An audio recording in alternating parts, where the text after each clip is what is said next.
नमस्कार, मी संदीप चव्हाण आणि आपण पाहताय LS मराठी। पाहूयात काही विशेष घडामोडी। खुनाच्या कटाचे ऑडिओ रेकॉर्डिंग असल्याचा आरोप। बच्चू कडू प्रकरणात प्रवीण तायडे यांचा खळबळजनक दावा।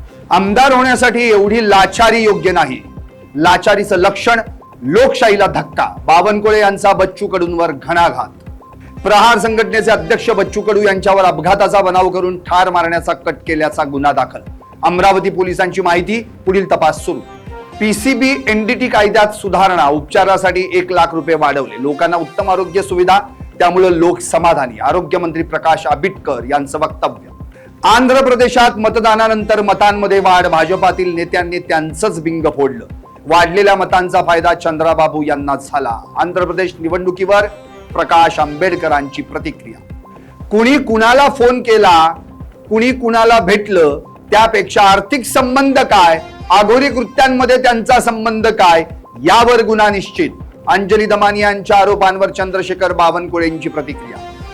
मुंबईतील मार्वे मनोरी फेरी प्रकरणात विलंब, गावकऱ्यांचा संताप। बनावट ETIM मशीन वापराचा आरोप। एडेश्वरी यात्रेत वाहतूक कोलमडली, सोलापूर धुळे महामार्गावर 10 किलोमीटर पर्यंत ट्रॅफिक जाम।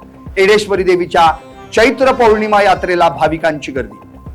फॅशन स्ट्रीटवर BMC कडून गुलाबी रंगाचं स्वच्छतागृह सुरू, मात्र चालकाकडे परवाना नसल्याचं उघड। कोल्हापुरातल्या राजेंद्र नगर परिसरातील फुटवेअर दुकानाला भीषण आग, शॉर्ट सर्किटमुळे आग लागल्याची प्राथमिक माहिती। आणखी काही विशेष घडामोडींसाठी पाहत रहा LS मराठी, सत्याच्या पाठी, बातम्या सर्वांच्या सर्वांसाठी।